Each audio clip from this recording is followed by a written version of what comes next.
Em nome do secretário de Educação, professor Lourenço Braga, queremos aqui agradecer já as pessoas que estão aí do outro lado, dos 62 municípios, assistindo essa transmissão. Hoje um tema muito relevante para nós, como Secretaria de Educação, que é saúde mental.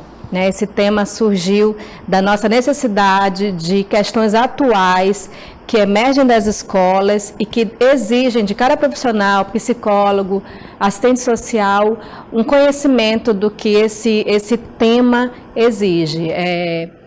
Nós estamos passando por momentos de muita discussão sobre isso, porque as escolas, não só os alunos, como os professores, vêm trazendo à tona essa problemática. Então, por isso surge a necessidade, por isso hoje nós convidamos aqui duas pessoas que são especialistas no assunto. Quero citar aqui o professor Gibson Alves dos Santos, vice-presidente do Conselho Regional, é psicólogo, e a assistente social especialista Marli Marinho de Castro Marins. Eles vão debater, vão nos ajudar, vão abrir nossas mentes, clarear nossa visão sobre esse assunto. Quero registrar também aqui no estúdio a presença dos nossos colegas da Gerência de Programas e Projetos de Atendimento ao Escolar e também os assessores de Programas e Projetos, psicólogos e assistentes das coordenadorias 5, 7 e 3. Obrigada, viu, colegas, pela presença. Eu espero que nós possamos contribuir com vocês aqui na bancada, mas também com nossos colegas que estão lá no interior, nos municípios, assistindo essa transmissão. Que o tema seja relevante para o nosso fazer no dia a dia e que nós vamos daqui a pouco abrir para o debate. Mandem suas perguntas, mandem suas dúvidas, mesmo após a palestra. Se alguém quiser algum esclarecimento, manda para o nosso e-mail, gepai@seduc.net, para que nós possamos estar auxiliando vocês no dia a dia, ajudando aí o aluno, o professor, ao bem-estar mental, para que assim ele possa desenvolver bem suas atividades. Bom dia a todos e boa palestra. Bom dia a todos, eu sou Gibson Alves dos Santos e atualmente estou como presidente do Conselho Regional de Psicologia, só fazendo uma pequena correção que a colega colocou. E esse tema ele é extremamente relevante porque ele, de certa maneira, ele remonta a uma história em que a saúde mental, embora com mais de 30 anos da Carta de Bauru e principalmente quando pensamos nesse processo histórico, nós avaliamos que ainda temos muito que avançar. Eu preparei um material para a gente acompanhar, para que a gente possa compreender um pouquinho dessa trajetória histórica, e principalmente do que representa para a população de modo geral essas mudanças ao longo do tempo, mas que ainda ocorrendo vários retrocessos, como muito recentemente nós tivemos. Então, eu gostaria de abordar o tema e que nós seguíssemos aí. Pode passar, por favor, a mídia. Eu coloquei essa imagem aí, para demonstrar que a saúde ainda continua sendo, e a saúde pública de modo geral, mas em especial a saúde mental, um grande abismo de distância em relação às necessidades da população. O povo ainda se ressente de uma falta de aproximação da sua necessidade, e principalmente a saúde mental, onde nós temos um referencial manicomial que faz dar referência principal ainda ao nosso Hospital Eduardo Ribeiro, a gente vê que algumas pessoas ainda continuam, para ter um atendimento, ainda buscam o Eduardo Ribeiro como principal referência, enquanto que a estrutura de RAPS, que poderia estar sendo construída de uma maneira em que a população pudesse ter mais acesso, ainda está muito incipiente. Nós vemos que o primeiro CAPS aqui do Amazonas, né, ele surge em Parintins. O segundo é um CAPS estadual que surge, né, através de uma implicação do Estado em assumir o compromisso de oferecer, né, esse serviço à população. E, a partir daí, o município de Manaus, em especial, né, só construiu ao longo desse tempo apenas 3 CAPs. Nós temos hoje um número bem superior de CAPs que estão nos municípios, né?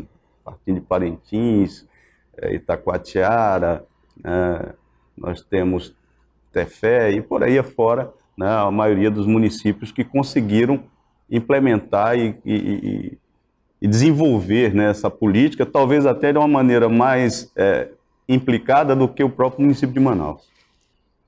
Então eu quis chamar a atenção, né, com essa imagem e demonstrando que, do ponto de vista patológico, né, a gente não pode avaliar em que momento cada um de nós podemos vir a apresentar uma patologia. Não existe um momento, né? Qualquer um de nós, em qualquer momento da vida, podemos. Então ninguém tem garantia de que não vá desenvolver, né, principalmente no momento atual, né, em que a gente vê os índices de violência que estão aí permeando, né, a nossa sociedade. Nós somos feitos de conteúdos latentes e conteúdos manifestos.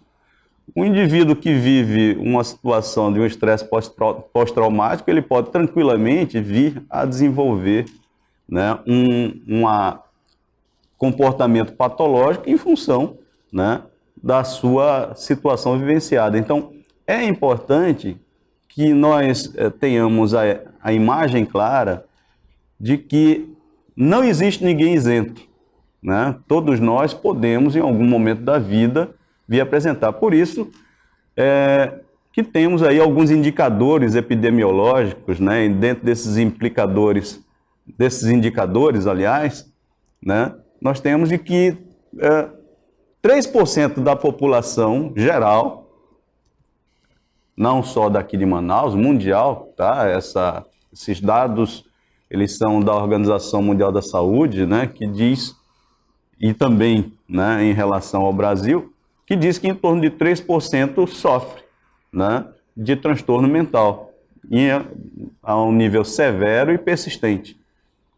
E que mais de 6% da população ela pode vir apresentar transtornos psiquiátricos graves decorrentes do uso de álcool e outras drogas. E aí a gente vê que as substâncias psicoativas, não só, né, as ilícitas, mas as lícitas, como o álcool, né, principalmente, podem ser, né, o grande desencadeador e potencializador, né, do transtorno mental. O indivíduo pode, a partir daí, vir a desenvolver, né, um transtorno sendo potencializado, né, por uso de substâncias. E aí a gente vê que na nossa população, a população indígena principalmente, né, ela, de certa maneira, termina sendo uma grande vítima, né, porque com a entrada do álcool e outras drogas, né, para essas populações, elas ficaram completamente descobertas, né? E não existe ainda uma política completamente desenvolvida, né? Está em andamento, está numa tendência de se atender, né, essas populações. E, com certeza, né, a gente pode dizer que em torno de 12% da população ela necessita, em algum momento da sua vida, de algum tipo de atendimento. Ninguém, como eu disse, ninguém está imune, né? Só que tudo isso, lembrando que com 2,3% do orçamento anual do SUS para a saúde mental, e havendo agora um processo regressivo, né? E com a tendência de cada vez mais reduzir, né? Eu tenho alguns dados aí que eu coloquei e gostaria de chamar a atenção. Quando a gente olha essa imagem que eu pedi para... nos traz uma reflexão, né? O modelo manicomial, ele é um modelo que nos lembra o ser humano sendo tratado? Essa imagem, ela remonta à ideia de que esses seres humanos estão tendo dignidade no tratamento? Franco Basaglia, que foi um dos grandes precursores, né, da reforma psiquiátrica, do modelo de assistência, da reforma, ele é responsável pela reforma da Itália, ele, numa visita ao Brasil, ele colocou que, ao visitar Barbacena, que essa imagem remontava muito mais a um holocausto. A gente vê pessoas, né, numa condição extremamente desumana. Quando você entra numa clínica cardiológica, você percebe que há um tratamento digno pela estrutura do próprio ambiente.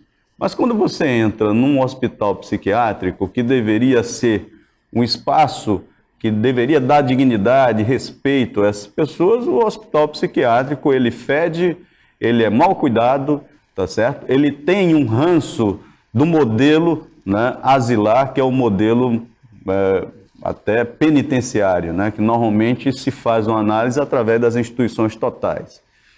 Então a gente acredita que esse modelo não cabe mais. O ser humano, ele não precisa ser tratado de uma forma indigna.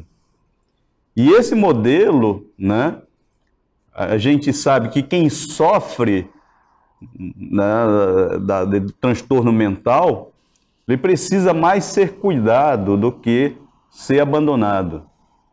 E aí eu coloquei também alguns textos, né, que a gente pode aproveitar nessa própria imagem, de que os loucos, geralmente chamados de loucos ou doentes mentais, eles são personagens conhecidos sobretudo através da palavra alheia. Os nossos encontros com ele costuma ser precedido de uma série de visões, retratos, testemunhos, sempre feitos por outros. Os discursos teóricos sobre os chamados loucos foram produzidos a partir de observações, classificação dos doentes mentais dentro dos manicômios, ou seja, em condições artificiais, isolados do seu contexto social e familiar. O discurso popular sobre a loucura acabou associando as pessoas com sofrimento mental grave à ideia de periculosidade e incapacidade. E esse discurso serviu até hoje para justificar a existência dos manicômios, ou seja, tudo aquilo que a sociedade teme, ela tenta banir de perto dela, e é por isso que muitos manicômios, muitas prisões são distantes das cidades, como é o modelo asilar, e como é até os conventos, né? Os conventos que foram criados, eles tinham um objetivo de botar para longe, né, as pessoas.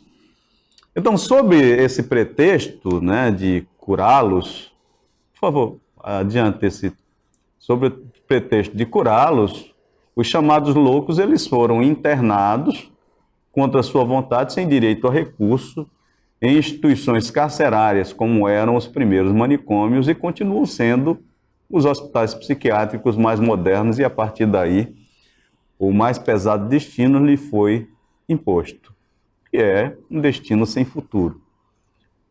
Nós temos histórico aqui no Eduardo Ribeiro, né, de pessoas que foram simplesmente abandonadas pela família e que viveram mais de 40 anos, né, dentro do hospício. Isso não é justo a um ser humano que vai viver uma vida toda, que tem seus sonhos, seus ideais, seus desejos, seja colocado numa condição, né, e que a sociedade entenda e aceite como algo absolutamente normal, né? Então, é algo que a gente tem que questionar. Nós, enquanto sociedade, qual é o nosso papel? O que é que nós temos de compromisso também com essas pessoas? A gente tem que se sensibilizar, não é só com a violência de um modo geral que está acontecendo, né, e afetando a maioria das pessoas, mas é também com a forma indigna com que as pessoas estão sendo tratadas. Eu coloquei a imagem aí de duas jovens somente para mostrar que as mulheres, principalmente nos últimos anos, e principalmente nos anos em que esses grandes hospícios foram criados, através de médicos que naquela época eram chamados de alienistas.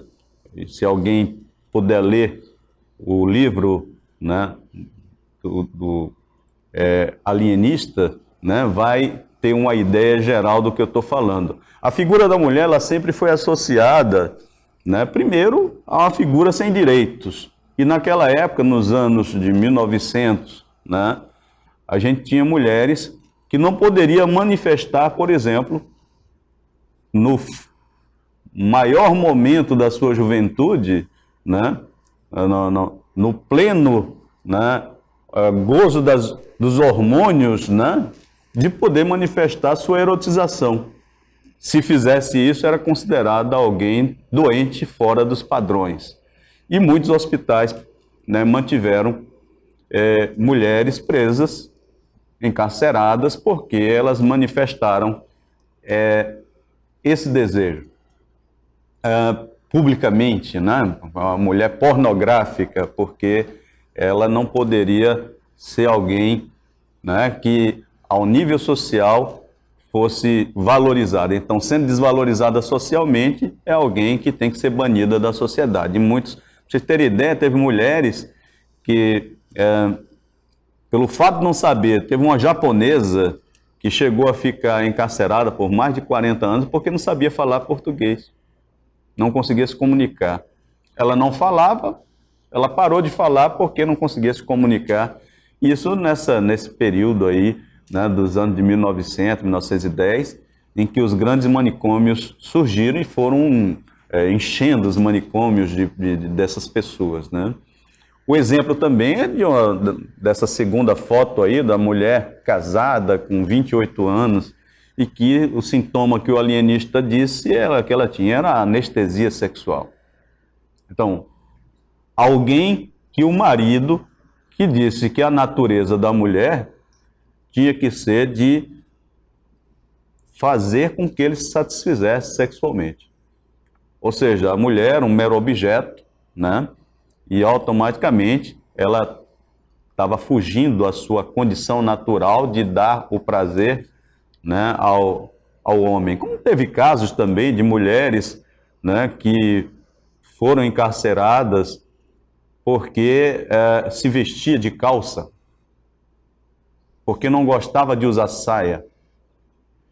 E a família achava estranho o comportamento daquelas mulheres e que, por conta disso, elas foram banidas, né? A família fazia isso como uma forma de penitência, como uma forma de castigo, em que essas pessoas precisavam mudar de comportamento, ou seja, através de um ato completamente absurdo, que era retirar, né, essas pessoas até do ambiente familiar e social. Então, esse caso, por exemplo, né, tem um relato do alienista que ele diz que a mulher fugiu à sua condição natural, porque ela não queria ter filho, ela não queria casar, ela não queria nada. Hoje, quantas mulheres não estariam enquadradas, né, nesse modelo? Que bom que mudou, né? Que bom que mudou, porque essa é uma visão extremamente contraditória, né, no sentido de que o ser humano feminino é um ser humano que é menos humano do que o homem, né? Então essa visão ela tem que mudar, né? Todos nós somos acima de tudo seres humanos e precisamos ter dignidade e direitos. E a partir daí eu acho que a saúde mental ela avançou porque ela conseguiu fazer com que muitas pessoas se manifestassem, né? E principalmente essa reforma, né, manicomial, ela vem aí pautada num processo de mudanças de comportamentos, né? Eu coloquei somente a amostra aí, o primeiro hospício do Brasil, em que eram colocadas as pessoas no Rio de Janeiro, né? O hospício Dom Pedro II, esses hospícios eles foram criados com a ideia exatamente de afastar pessoas. Então, até o cara que politicamente criava problema era banido para ir. Então, servia para tudo, servia para botar os arruaceiros, servia para botar as pessoas que eram indesejadas da sociedade. Então, eu coloco, né, e vou tentar entender, vou tentar estudar, que era esse o pretexto, né, de se criar o hospício. Aí também tem uma imagem que eu coloquei panorâmica do Juqueri, que foi um hospício que teve mais de 20 mil internos. Pra vocês terem ideia, era uma cidade de abandono, onde pessoas eram colocadas, né, no hospício e muitas delas nunca mais saíam. E muitas delas morriam lá, como tem um histórico de uma pessoa que morreu e o corpo ficou cristalizado numa pedra e que ficou como referencial, né, da luta, né? Aquilo nunca mais, né? Você não pode pegar e esquecer um ser humano e ele morrer e, lógico, cristalizar ali na pedra, né? E só encontrarem ele, né, depois. Quer dizer, que tipo de cuidado é esse? Esse tipo de cuidado ninguém mais quer ter, né? A gente quer realmente que dê dignidade para as pessoas, né? Que dê oportunidade das pessoas serem tratadas, né? É por isso que o modelo hoje é o modelo psicossocial, que se está investindo e que se quer realmente, né, que se dê uma assistência digna. Existem dois grandes movimentos, né, que surgiram, e aí é tema do que a gente está falando, que é o movimento da luta antimanicomial, e que esse movimento, né, ele tem muito a ver com o próprio empoderamento que foi dado, né, para as famílias e os usuários, ou seja, eles passaram a ser ouvidos. E tem o movimento psiquiátrico, né, da reforma psiquiátrica, que discute uma forma de tratamento mais humana, mais articulada, né, mais universal e principalmente que o SUS possa ser o grande referencial, né, para dar assistência a essas pessoas. Então, esses dois movimentos, eles praticamente se confundem, mas eles têm pautas um pouco diferentes, né? Uma é o povo dizendo que eu não quero mais isso. E a outra é dizendo as instituições têm que mudar e o governo tem que fazer com que a coisa não aconteça mais da mesma maneira. Ou seja, o modelo de atendimento não pode ser mais o mesmo. E a partir daí surgem os CAPS e tudo mais, né? Surgem legislações, que é isso que a gente vai ver mais adiante, né? Então, pode passar, né? Que eu já abordei. Pode passar essa, né? A Carta de Bauru é um grande referencial, que em 1987, né, tem o encontro em Bauru do 2º Congresso Nacional de Trabalhadores de Saúde Mental, e que lá eles criam essa carta, que completou 30 anos agora em dezembro do ano passado, e que diz que o grande movimento e o objetivo era lutar por uma sociedade sem manicômios, né? Ou seja, manicômio, se ele não trata, ele segrega, para que serve, né? A gente não vai discutir o tratamento psiquiátrico como não necessário, tá? Mas o modelo manicomial, ele não é mais um modelo que se possa encarar como sendo adequado, né, para a população. Então, por conta disso, surgem leis, e aí vem a lei, né, que a partir de 1992, os movimentos sociais e os vários estados, né, começam a discutir uma nova lei. E surge a Lei Paulo Delgado, né, que ela surge depois em 2001, né, embora esse movimento ocorra todo em 1992, ela surge em 2001 ela passou um período de latência, né, até que ela fosse aprovada, né, em que ela é conhecida como a Lei 2.216, né? Pode passar a próxima mídia?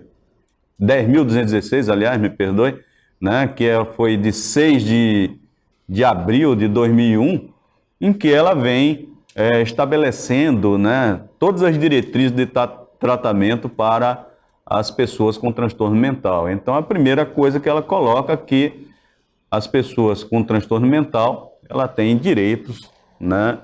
E a proteção dessas pessoas acometidas com transtorno vai ser tratada, né, assegurando a elas, sem qualquer forma de discriminação, raça, cor, sexo, orientação sexual, religião, opção política, nacionalidade, idade, família, recursos econômicos e o grau de gravidade, né, o tempo de evolução do transtorno mental. Então, ela vai ser tratada obedecendo essas questões. Então, são direitos, né, da pessoa com transtorno mental, dentre outros, ser tratada em ambiente terapêutico pelos meios menos invasivos possíveis e ser tratada preferencialmente em serviços comunitários de saúde mental. Então, assim, essa lei ela vem como um avanço, né? E a partir daí a gente vê que a reforma psiquiátrica, né, se transforma também em uma forma de mudar o tratamento,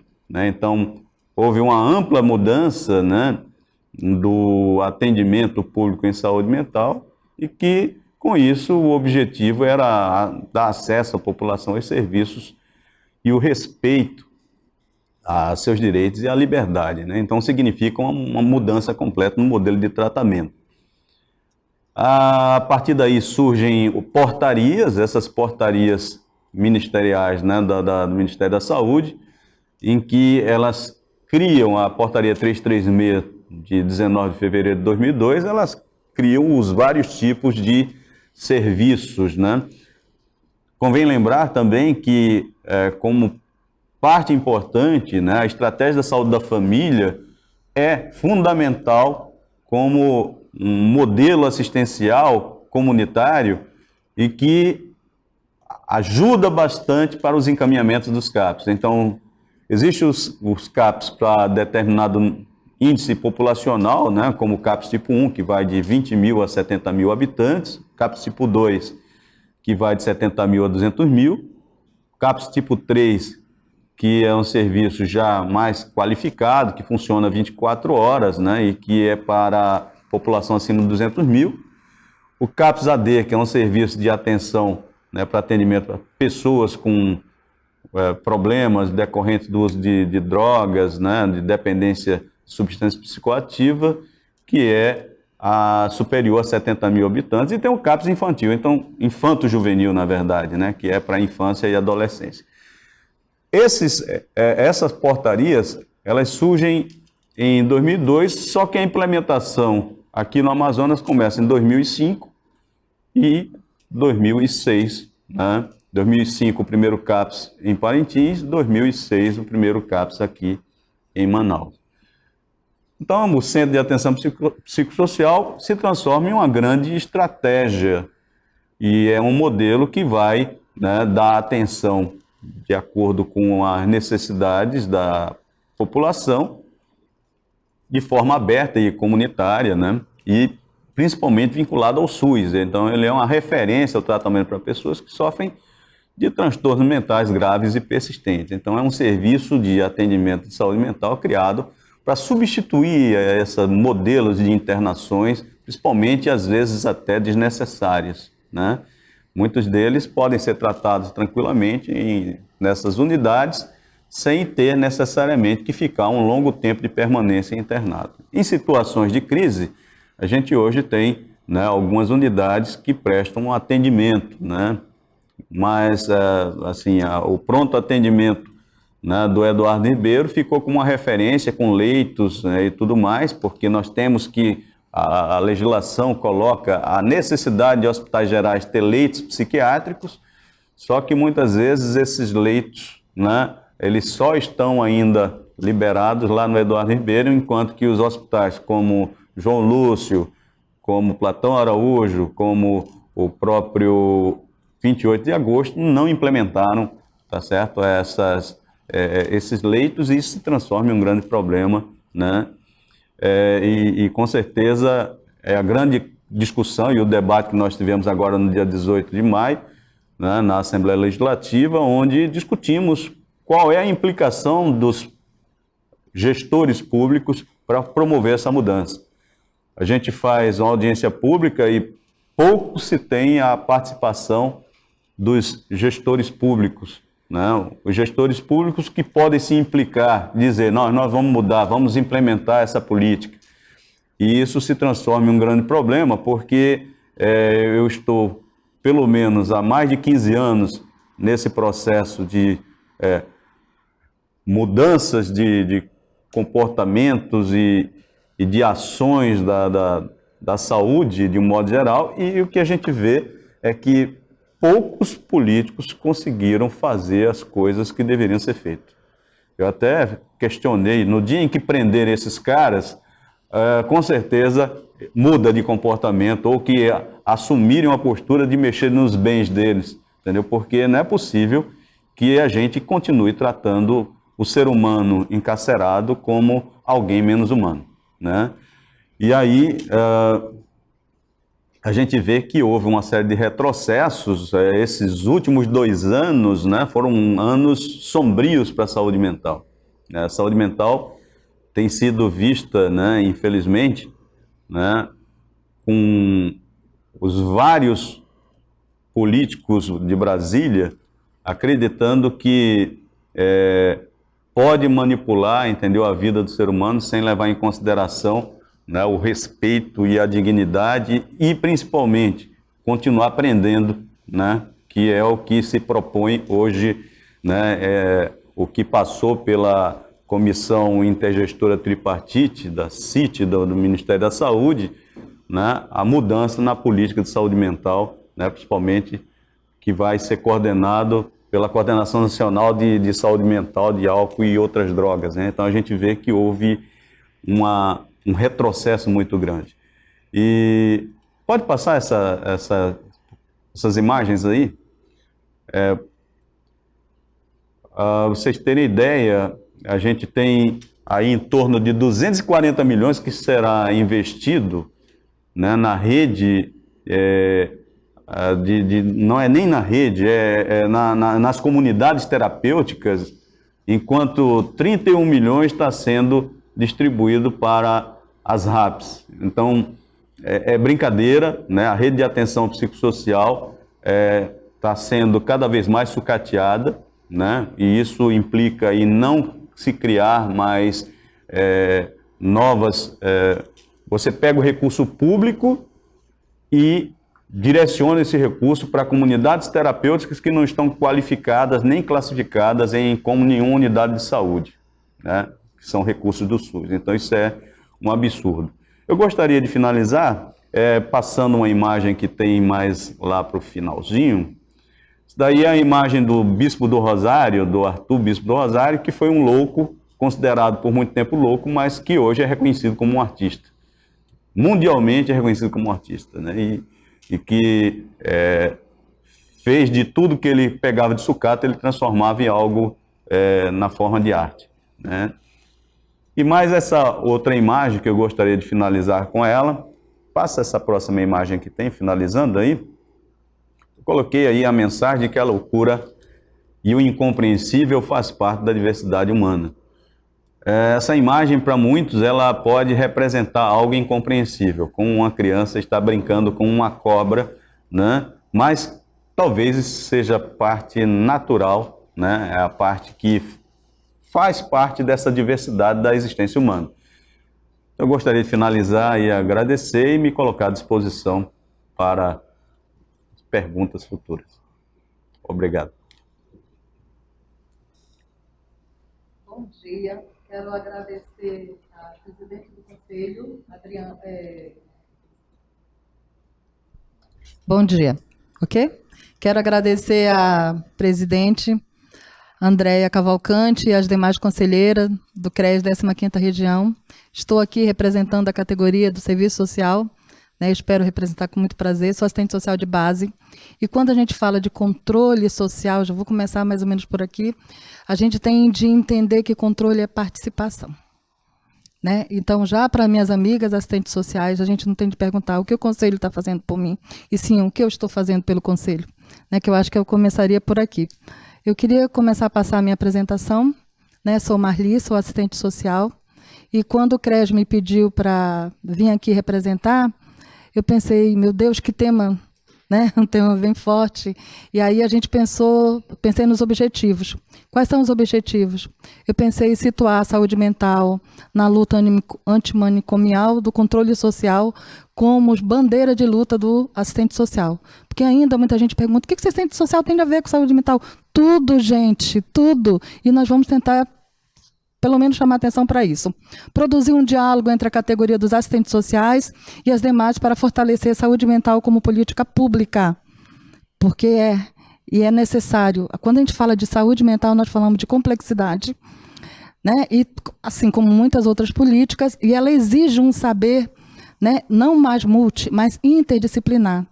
Eu sempre digo que na saúde mental a gente precisa, né, fazer todos os resgates para a gente poder ter determinados posicionamentos. E é muito bom ter várias especialidades juntos, porque isso dá para a gente muito mais segurança, tá? Então eu vou começar com um breve histórico. Por que começar com um breve histórico, Marli? Porque a Potiara disse que a gente precisa, se a gente não conseguir entender a história, a gente não vai conseguir entender os movimentos, né? Então é através da história que a gente realmente se posiciona. Então eu vou começar com um breve histórico da luta antimanicomial, vou começar na Europa, né? Só para pontuar mesmo. Quando a gente fala dos doentes mentais, isso não é novidade, tá? A sociedade sempre teve. Agora, a novidade é como tratar esses doentes, essas pessoas que estão em sofrimento mental. Então, a maioria dos autores, eles dizem o seguinte, que esse modelo de sociedade, a partir da Revolução Francesa, né, e da Revolução Industrial, ela teve um tratamento diferente para as pessoas que estavam em sofrimento mental. Porque a gente tem a criação do Estado, mesmo a bandeira de luta sendo liberdade, igualdade, fraternidade, né? A gente, imagina só, a gente precisa, os que são contrários, que não participam, que não concordam com o que eu estou dizendo, eles precisam ser tirados de cena. E aí a gente coloca onde? Vamos colocar nas prisões ou nos manicômios, né? Então a gente começa assim, isso começou no início. Próxima tela, por favor. A gente tem exatamente em 1940, né? Em 1940, a gente já começa com algumas denúncias, porque, como eu falei para vocês, alguns historiadores, eles dizem o seguinte, que quando inicia a Revolução Industrial, a gente tem muita dificuldade, porque, principalmente os artesãos, eles não estavam acostumados com aquele padrão de ir para lá, 12 horas, trabalhar no cansaço, e alguns deles não conseguiam entender essa realidade. Aí, o que eles faziam? Né? Eles tentavam sair, só que se andasse na rua, era considerado ocioso, e ocioso ia para as prisões. Eles lotavam. A gente tem, assim, a criação na Inglaterra, né, de um grande movimento que chama-se Movimento da Comunidade Terapêutica, que a gente começa a falar, né? Na realidade, esse movimento de comunidade terapêutica, ele influenciou a França, que em 1950 a gente começou a falar da assistência no território. Né? A gente tem, nesse processo, nesse grande movimento, nós temos nos Estados Unidos também um movimento que ele vai pela desinstitucionalização, só que eu queria chamar a atenção, mas aqui não vai dar para discutir, talvez seria em outro momento, que o modelo dos Estados Unidos, já pedi para passar para a próxima tela, que o modelo dos Estados Unidos, ele na realidade, quando ele desinstitucionaliza, deshospitaliza, na realidade ele deixa de prestar assistência. Né? E tanto que a gente tem um autor maravilhoso, um médico psiquiatra, interessante, que é a visão de um médico psiquiatra, que ele fala da fabricação da loucura. Depois a gente pode até passar aqui o livro e o autor para quem quiser mais aprofundamento. Nós temos em 60, na Inglaterra, que ela realmente propôs essa reforma psiquiátrica, né? A loucura não é mais uma doença, mas uma reação aos desequilíbrios, né, familiares e à alienação social. Então a gente já começa, lembra, a loucura era doença. A Inglaterra começa a trazer para a gente um conceito de que não é doença, né? Ela é decorrente de diversas reações. Nós temos a Lei 180, né, de 1978 na Itália, que proíbe a construção de novos hospitais psiquiátricos. E aí a gente tem, próxima tela, por favor, um movimento muito grande, tanto que, inclusive, na Itália, até as penitenciárias, com esse movimento, elas tiveram todos os impactos. Por que eu comecei por aí? Porque a Potiara, uma autora que fala de política social, ela diz o seguinte, que o Brasil não implantou e nem implementou política social feita, geralmente, de movimentos sociais. a implantação dessas políticas sociais, elas se deram por implicações econômicas e internacionais. E a gente na saúde mental não é diferente. Então a gente vê, como já foi apresentado, em 1852, esse grande movimento que estava acontecendo a nível internacional, né, vamos fazer o quê? Quem está discordando do sistema, vamos criar um hospital, vamos interná-lo, vamos tirar da sociedade. Então a gente tem a construção, né, do grande hospital feito por Dom Pedro.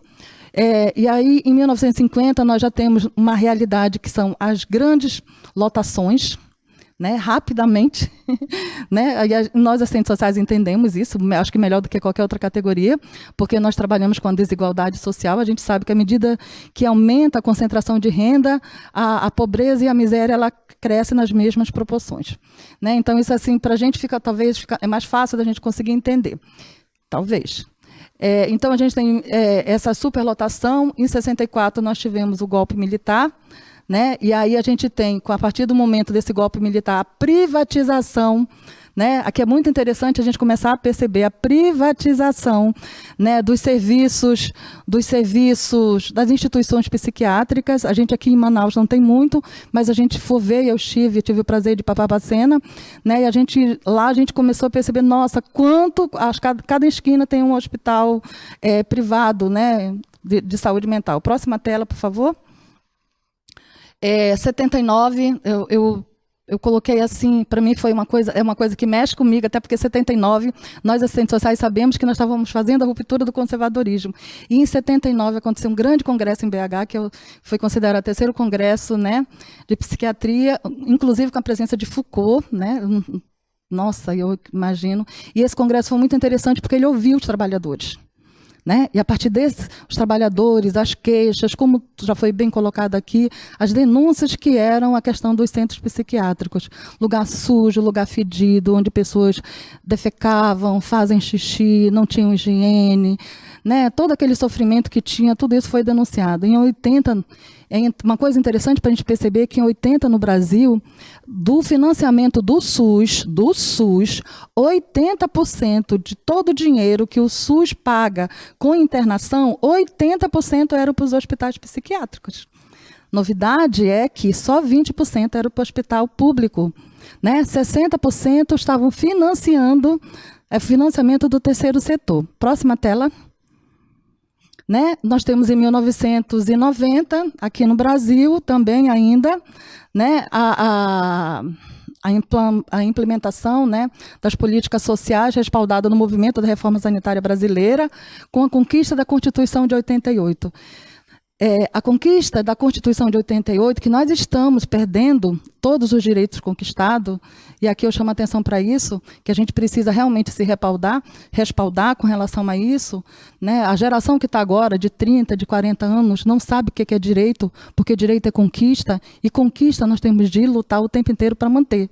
Porque o direito instituído, ele não é permanente, a qualquer momento ele pode ser retirado também. Próxima tela. Eu trouxe aqui para vocês, do marco legal, né? Eu trouxe para vocês aqui a Lei 11.802, né? Algumas leis aqui, a lei do SUS, e aqui eu queria rapidamente chamar a atenção dessa plateia que está me ouvindo e de vocês aqui. Gente, temos de fazer alguma coisa, porque agora, no dia 10 do mês passado, nós tivemos uma reunião em Brasília da Federação Nacional dos Planos de Saúde, né? Inclusive com participação de senadores, de deputados, de ex-ministros de saúde. E a grande proposta, né, na realidade, é a privatização do sistema de saúde, que nós estamos, parece que sorrindo, estamos que nem no barco lá do Titanic, né? O que nós estamos fazendo? Nós estamos bebendo, sorrindo, fazendo festa, enquanto o nosso SUS, né, está afundando. E a gente não se... E eu queria chamar a atenção para isso, né? Aqui não é o momento, mas a gente vai mudar Queria dar uma pitadinha. Próxima tela. Na realidade, a gente não tem... Próxima.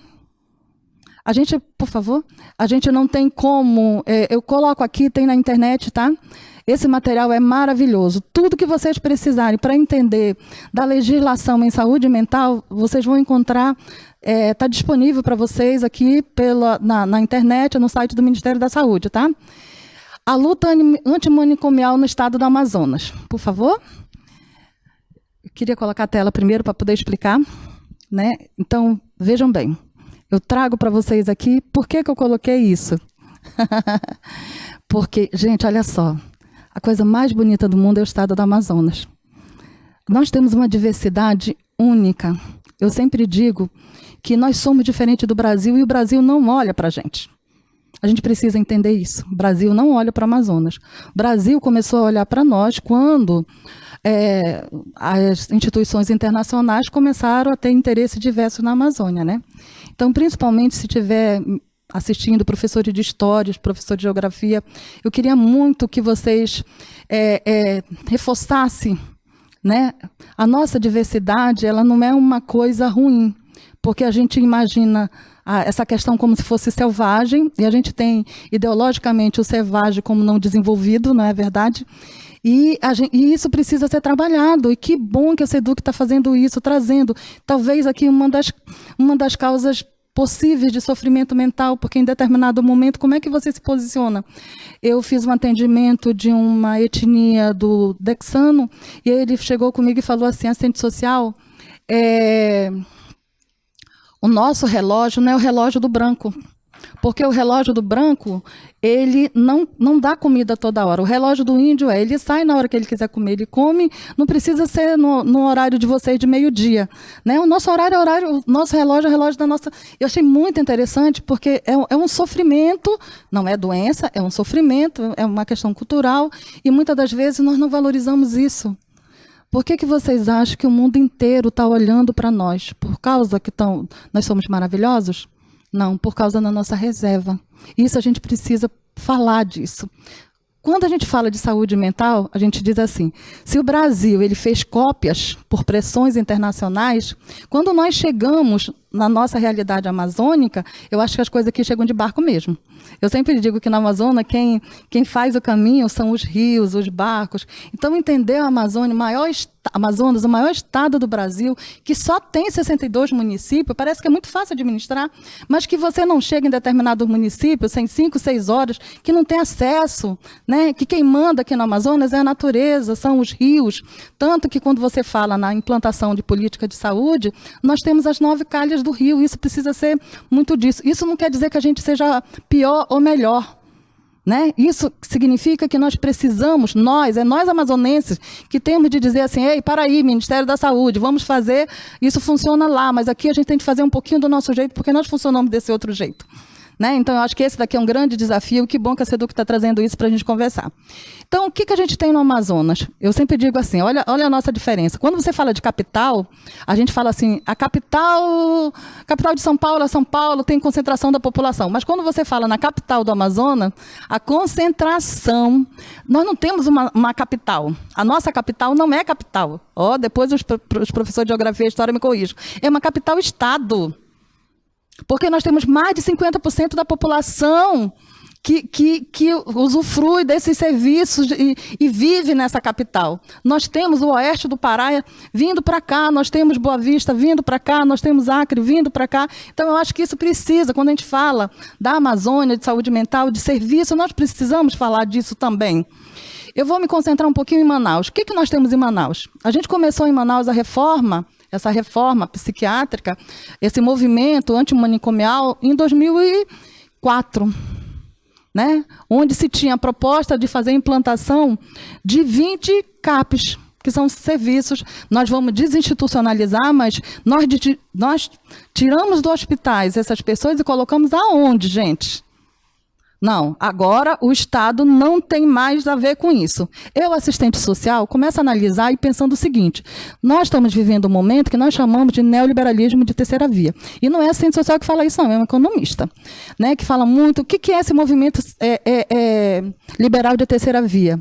É quando você não quer privatizar 100% dos serviços de saúde, você coloca os serviços para serem administrados por instituições privadas, mas sendo serviço público. É a proposta que eu falei para vocês do pessoal que está fazendo a reforma psiquiátrica. Então, vamos lá. Então, aqui no Amazonas, o que nós temos? Nós temos 2 CAPs.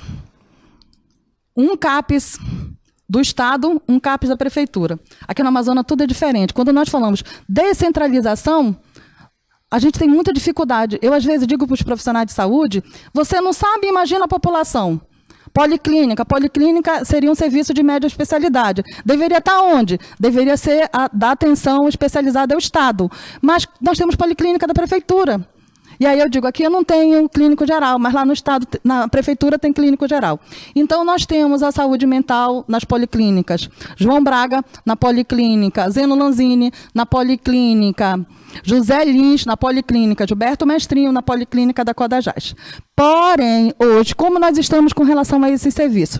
Gente, eu só tenho psiquiatra na José Lins e na Zeno Lanzini. Eu não estou dizendo que saúde mental se faz só com psiquiatra, mas a gente precisa, quanto mais profissionais a gente tiver, a gente precisa colocar. E não se esqueçam que a doença mental é uma doença biopsicossocial. Precisa, eu concordo, eu acho que quanto mais profissionais a gente tiver, muito melhor a gente vai conseguir estar trabalhando com relação a isso.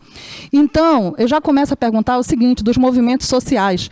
Cadê, onde está, né, o controle social? Cadê os conselhos de saúde? O que os nossos conselheiros estão aprovando? Que, vejam bem, o serviço sai em 2012, é descentralizado do centro psiquiátrico, ele passa para onde? Para as policlínicas. Né? Eu acho que no Brasil somos nós o único estado a fazermos isso. E as policlínicas não têm essa estrutura desse atendimento, desse serviço, tá, gente? A Codajás tem 5 psiquiatras, mas não estão atendendo. Cadê o controle social? Por que não estão atendendo? A Zeno Lanzini é para atender, tem uma cooperativa lá. Veja bem, qual é o contrato dessa cooperativa? Quantos psiquiatras, quanto nós estamos pagando para essa cooperativa? Isso é controle social. Então, a gente precisa fazer. Próxima tela, só rapidinho, para quando a gente fala tanto de RAPS. O que é RAPS? E aqui eu trouxe para vocês esse material do que é uma RAPS, que a RAPS está em todos os serviços, né? Se a gente realmente conseguisse funcionar, nós estaríamos trabalhando com a questão da atenção básica, né? Atenção da média complexidade, porque na realidade, quem é o sujeito que está em sofrimento mental? Ele é um ser humano, gente, e ele tem toda a complexidade do ser humano. Próxima tela. Por favor, eu trouxe para vocês o desafio, porque para a gente falar de RAPS, a gente precisa falar de respeito aos direitos humanos, da questão da liberdade, porque nós queremos aprisionar. Doido é para... Né? Se eu tivesse aqui um diagnóstico, vocês nem estavam me ouvindo, porque a gente não escuta doido.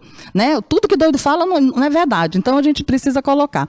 Combate, né, a vários estigmas, que é o que eu estou falando aqui agora, o cuidado da integralidade, né? A gente tem também, temos de criar estratégia, e no finalzinho a gente tem assim, a questão do projeto terapêutico singular.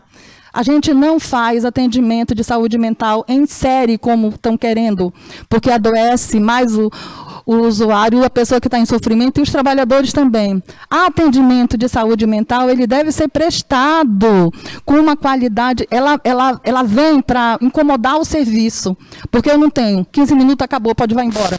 Ele não vai embora nesses 15 minutos, porque ele tem toda uma especificidade. Próxima tela. Eu queria trazer que muitas das vezes... Ai, acho linda essa imagem. Ai, como eu amo isso daqui. E como é que eu falaria para as pessoas que estão ouvindo questão social?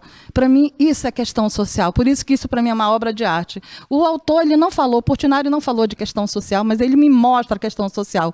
Desemprego, miséria, fome, falta de moradia. Né? Então, eu vejo tudo aí. E eu também vejo as migrações. Né? Gente, nós assistentes sociais somos desafiadas a responder sobre isso. E aí, muitas de nós nos angustiamos.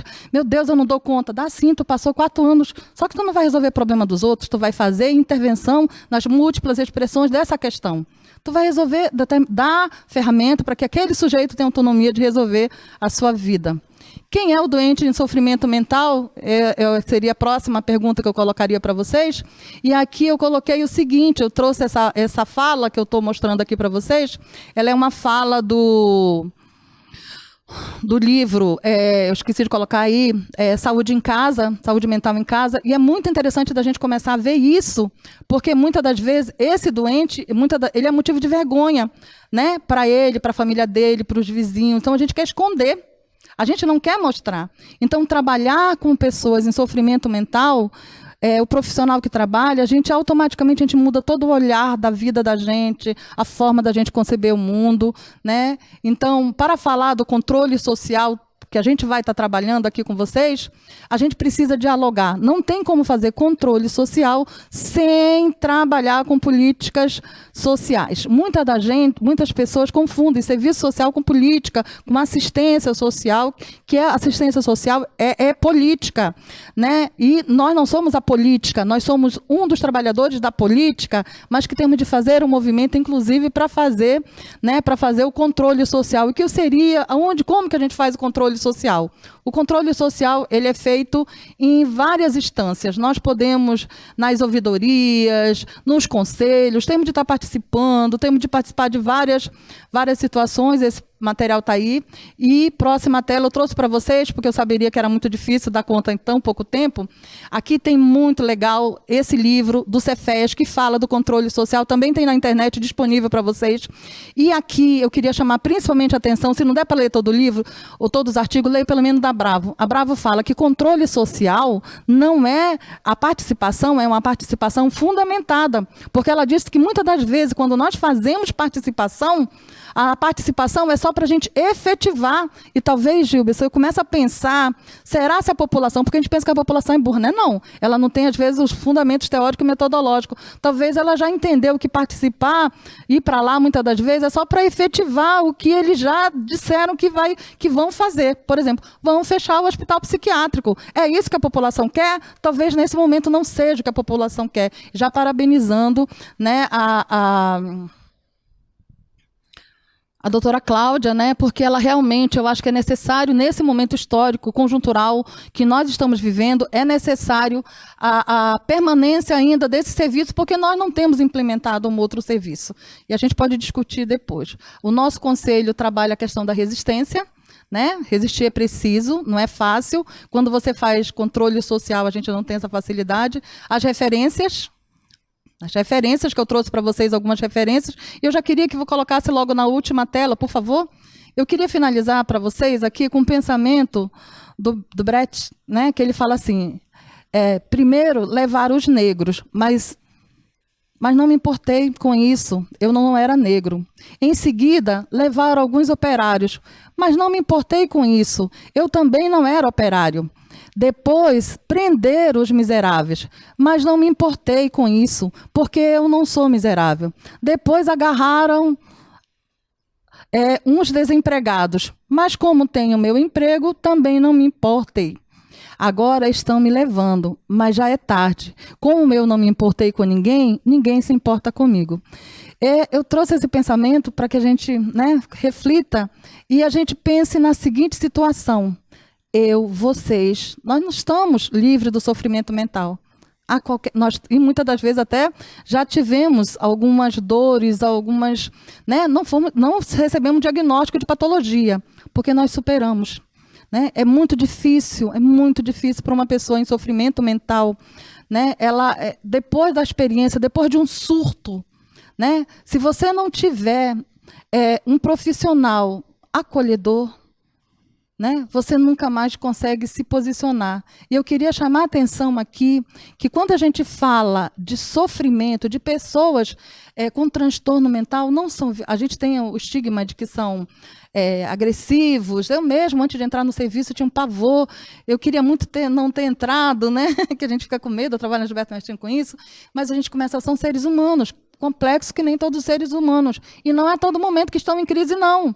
Pode ser desenvolvido. Vocês estão vendo essa luz aqui?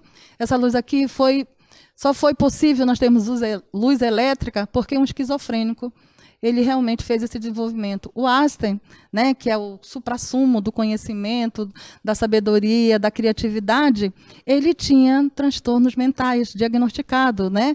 E eu fico imaginando que a professora do Einstein disse para ele que ele não conseguiria aprender. Imagina, ninguém sabe nem quem é essa professora, mas todo mundo conhece o Einstein. Todo mundo já sabe que é o Einstein, né?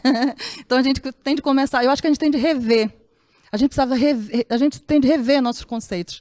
O gostoso de saúde mental é que ele mexe contigo. A gente tem a questão da dependência química, gente. E aqui eu vou chamar a atenção. Eu escuto muito como assistente social os relatos que nos municípios nós temos o agravante do uso abusivo de álcool e outras drogas. Eu ouço tanto isso, eu fui pesquisar. Aí eu fui entender por que a gente tem tantos casos assim. E nós não temos CAPS AD, gente. Nós não temos. Nós temos uma mentira de CAPS AD infanto-juvenil, porque um CAPS pela metade não pode acontecer.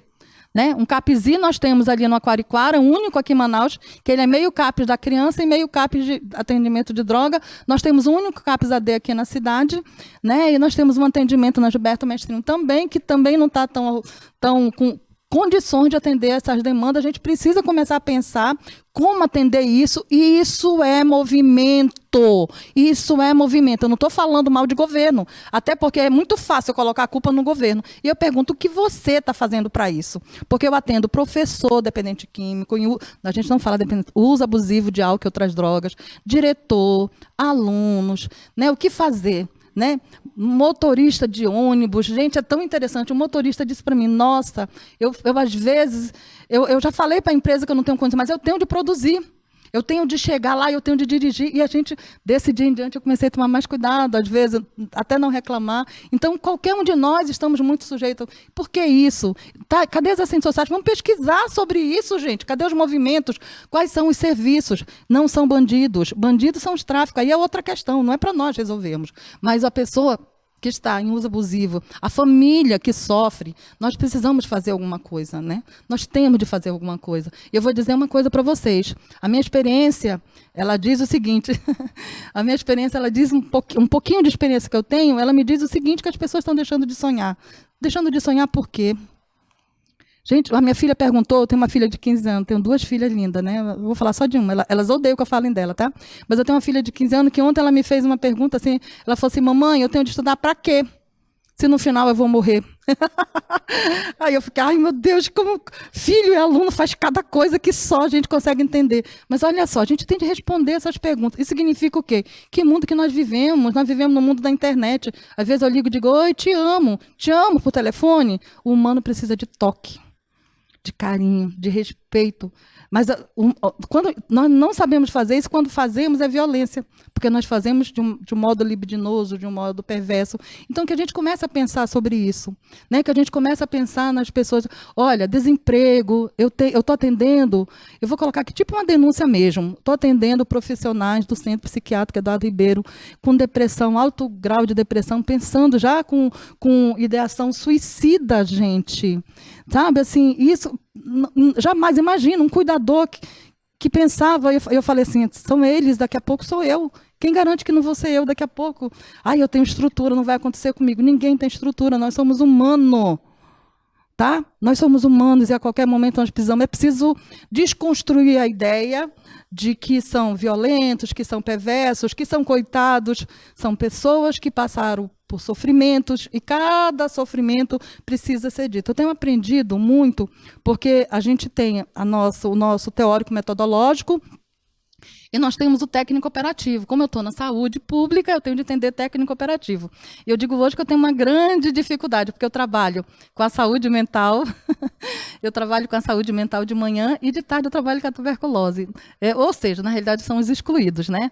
O grande desafio é trabalhar com essa população de excluído. Como é que a gente consegue? Mas olha só, fácil? Não é, mas eu tenho o dever de encontrar estratégia de intervenção. Eu digo, nós profissionais de serviço social. E engajarmos nos movimentos, porque Bravo trabalha muito isso. Bravo diz que uma das nossas atribuições e competências em tempo de capital fetiche é exatamente assessorarmos os movimentos sociais.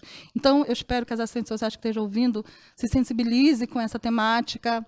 Ela é nossa temática. Nós estamos com essas pessoas aqui, muitas das vezes, né?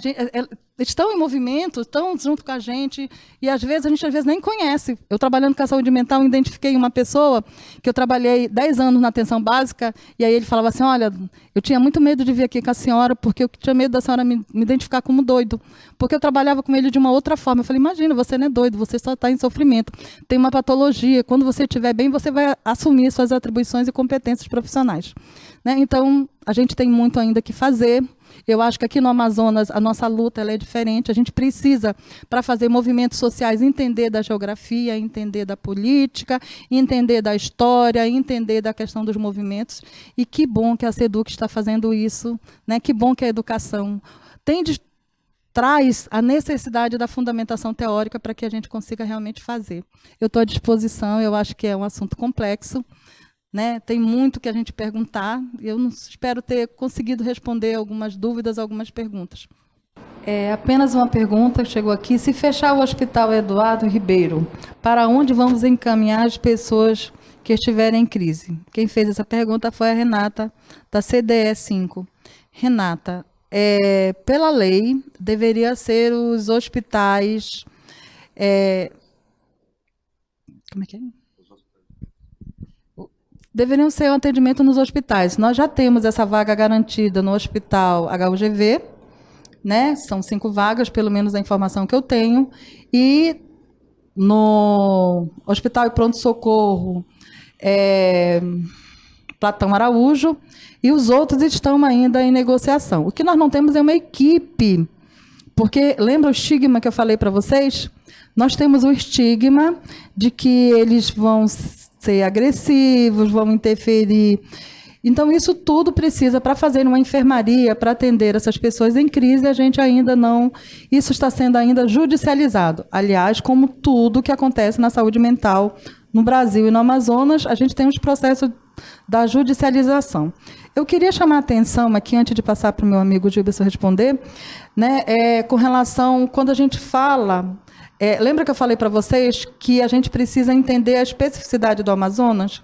A gente, por exemplo, eu acho que a gente é totalmente contra os manicômios. Porém, eu achei interessante quando eu estive em Barbacena para conhecer o atendimento de saúde mental, porque no grande hospital lá de Barbacena, eles construíram um museu. E do lado tem atendimento de serviços do Hospital Dias, que eles ainda têm esse modelo. Então, a gente poderia pensar num modelo desse. Né? Eu talvez fique imaginando assim, hoje, eu não sei se eu desconstruiria o hospital psiquiátrico, porque ele tem toda uma história, até porque se a gente não valoriza essa história, se a gente não sabe da história, a gente vai repetir o tempo inteiro, né? A gente volta para essa repetição. A gente tem aqui em Manaus o Fórum de Saúde Mental, que eu acho que é um momento, quem tiver interesse, a gente pode participar desse movimento, que ele é muito importante para esse movimento da saúde mental, e o próprio fórum está fazendo essas discussões, né? A gente fecha sem ter outros serviços. Por exemplo, vou dar um exemplo, a gente fechou o hospital psiquiátrico na questão das internações. Mas nós não implantamos na cidade de Manaus as residências terapêuticas. Aí alguém que está me ouvindo, ou que vai me ouvir, vai falar assim, não, ela está falando besteira. Nós temos residência terapêutica em Manaus. Gente, o que nós temos em Manaus é um modelo que eu não sei se eu considero aquilo residência terapêutica. Porque as residências são lugares onde essas pessoas elas vão conviver, elas têm vizinhos. E a nossa implantação do nosso serviço, ele está sendo feito ali atrás do CAPES Silvério Tunes, se eu não estou enganada. É o Silvério Tunes. Silvério, né? Do Silvério.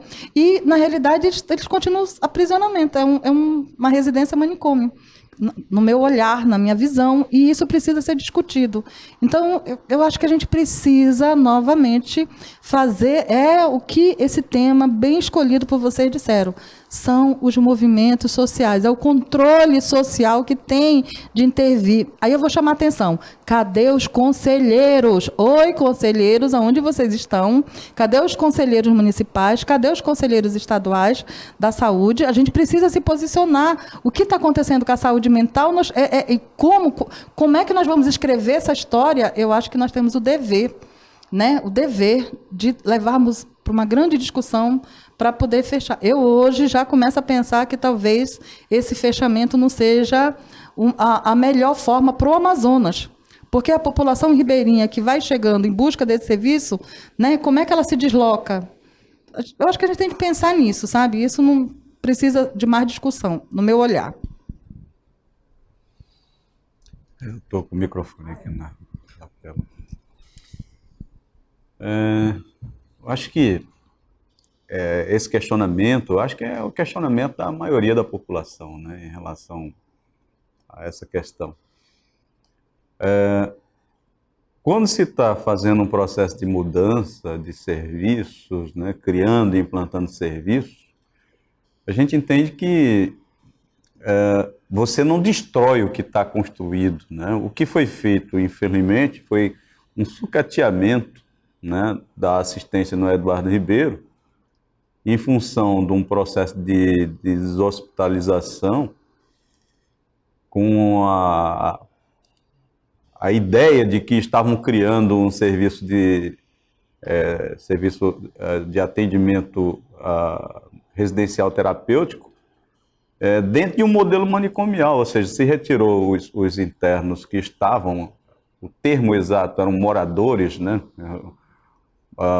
Porque alguns já tinham condição de autonomia, de sair e andar no centro, fazer as suas coisas, só que como foi uma longa permanência que essas pessoas ficaram hospitalizados, elas precisavam ter uma ideia mais comunitária e não ficar morando no Eduardo Ribeiro, como foi o que aconteceu. E aí, na criação dessa residência terapêutica, a ideia é morar com. Morar com quem? Com a comunidade, né? Morar num local que tem uma padaria, num local que tem, né, ali um posto de gasolina, que tem, sabe, pessoas no entorno morando, né? E construíram, infelizmente, eu tive a oportunidade de fazer crítica a isso, né? Onde construíram atrás do CAP Silvério Tunes um modelo completamente deformado do modelo, né, que se busca. Eu tive a oportunidade de visitar outros estados e o serviço residencial terapêutico é diferente. Eu tive no Rio Grande do Sul e lá tem o Hospital Psiquiátrico São Pedro e tem um conjunto habitacional que foi construído próximo ao São Pedro, e nesse conjunto habitacional foram destinadas casas para as pessoas para morarem. Então elas passaram a ter vizinhos, lógico que tinha todo um esquema, né, de cuidado, né, pessoas que eram realmente cuidadores, que ficavam 24 horas, 12 horas, né, mas tinham várias residências em que eles tinham a casa deles, a chave da casa, o direito de ir e vir. Se não tivesse em casa naquele momento é porque estava fazendo alguma coisa na rua, ou estava trabalhando, ou teve direito de pegar e casar, coisa que a gente não vê isso acontecer nesse modelo, né? O modelo que criaram aqui é um modelo completamente inadequado, porque as pessoas não têm autonomia, elas não podem sair, né? E é como se fosse uma unidade, infelizmente, né, uma unidade de saúde, né? Ou seja, tem o alojamento, tem o mesmo modelo daquilo que seria uma outra coisa que não o serviço residencial terapêutico. Ou seja, se confundiu completamente, né, o que a legislação previa, né? Eu acho que o Eduardo Ribeiro, né, já era a época em que se mantivesse, sim, né, o serviço de pronto atendimento das emergências psiquiátricas, porque não é todo mundo, infelizmente, os CAPs eles não estão preparados, entendeu, para as emergências, né? Quando eu fui diretor do CAP Silvério Tunes, eu lembro que esse era um ponto de debate sempre em que a gente discutia o que fazer em situação de crise, né? Embora nós tivéssemos psiquiatras, mas é como se diz, num CAPS você não vai ter desfibrilador, você não vai ter as condições, entendeu, de uma intoxicação profunda, se o indivíduo fizer uso de uma determinada medicação venosa, né, de como reagir. Então, eu vejo que a gente precisa ter, sim, um local que dê essa assistência e que possa, a partir dali, ser orientado para os CAPs, né, e não simplesmente acabar. Esse é o medo da população, né, de acabar o Eduardo Ribeiro. Mas não pode usar desculpa para voltar a internar de longa permanência. É isso. Enquanto a gente não tem perguntas, eu queria chamar a atenção para Manaus, a nossa cidade-estado. Como que uma cidade-estado, com quase 3 milhões de habitantes, ela pode sobreviver com 2 CAPs, um CAPS AD, metade de um CAPS I, metade de um CAPS I AD. Gente, isso é desumano. O deslocamento da população. Se em 2004 o casado, no seu estudo, ele disse que precisaríamos de 20 centros de atendimento psicossociais, a gente vê, olha, 2004, 2018, nós temos só isso. E nos interiores, os serviços também, porque muitas das vezes o interior vem para a capital pedindo socorro e nós não temos. Vou aproveitar já que cutucar o interior aqui, que está falando comigo, deve ter, tomara que tenha centros sociais e professores, porque, acima de tudo, nós temos cidadão. Gente, olha só, hoje o serviço de saúde é todo agendado pelo CIGEG, policlínica. Tá? Tem muita gente chegando do interior que acha que, porque veio do interior, a gente vai dar prioridade. Não tem como dar prioridade.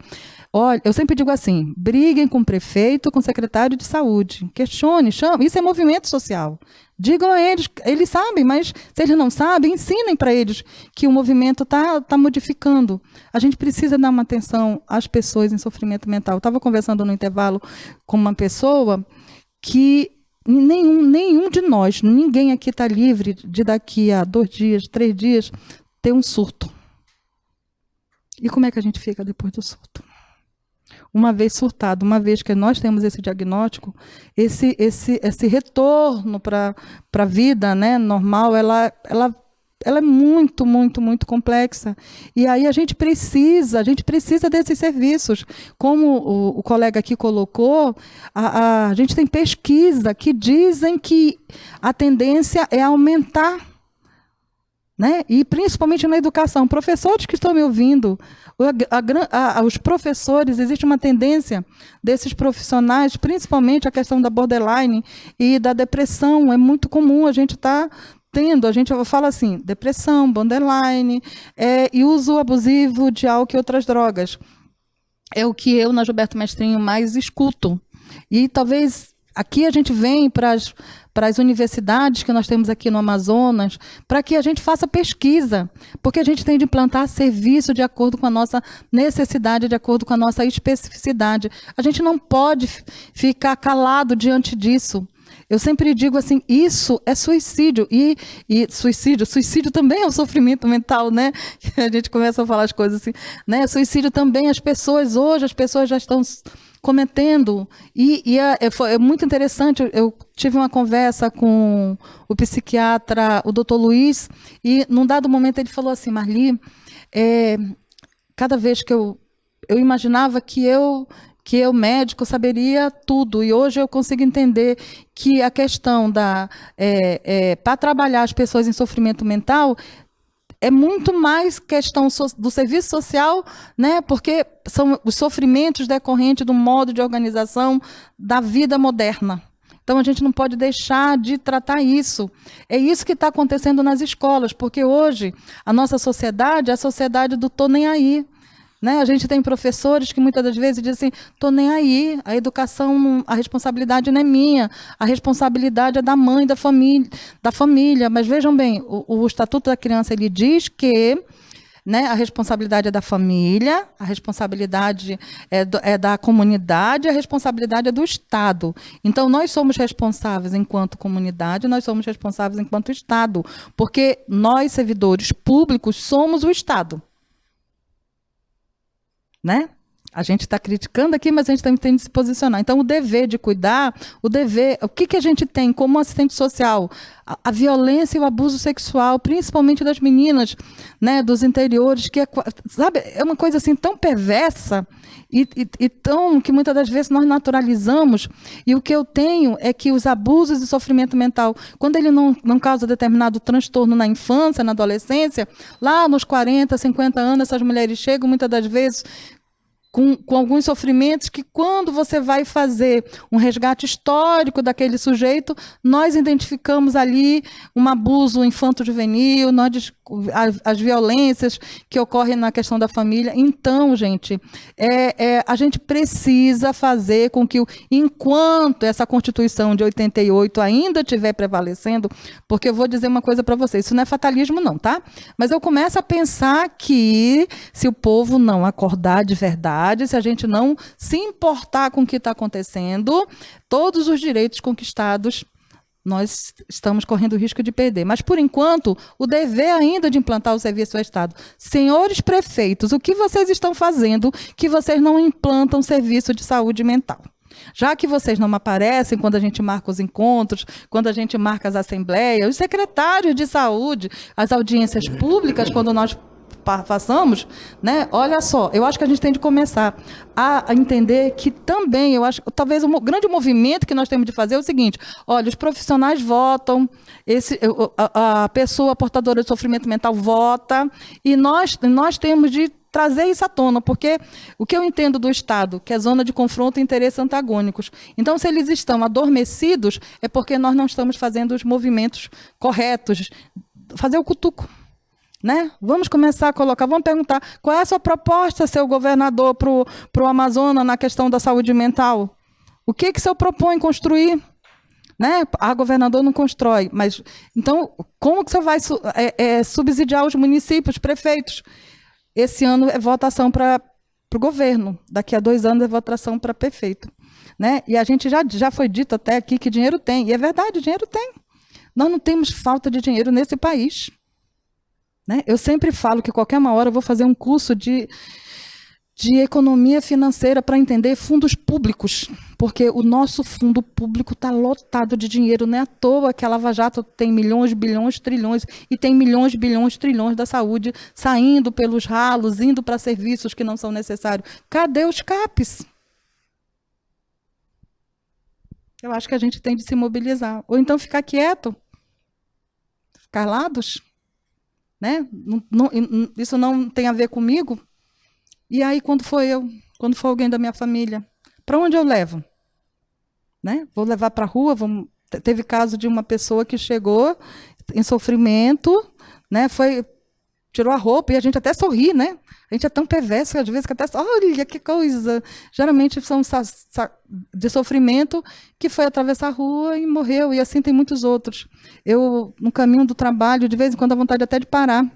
A gente começa a andar na rua e começa a ver algumas pessoas peladas, né? Na grande capital, com o 4º PIB do Brasil, no estado com o 4º ou 6º PIB. Nosso problema não é dinheiro, essa desculpa não existe.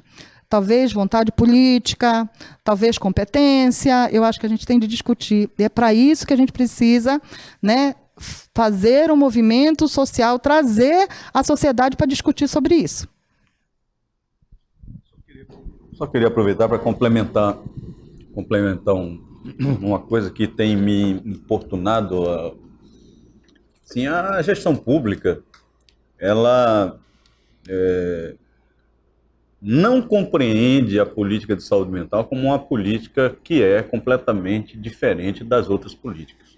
Embora a gente saiba que possa, já na atenção básica, trabalhar a saúde mental. Eu vejo que quando se planeja, por exemplo, um concurso público, não se contempla a saúde mental com pessoas que tenham a qualificação devida para atuar naquela frente. Isso se transforma um grande problema, porque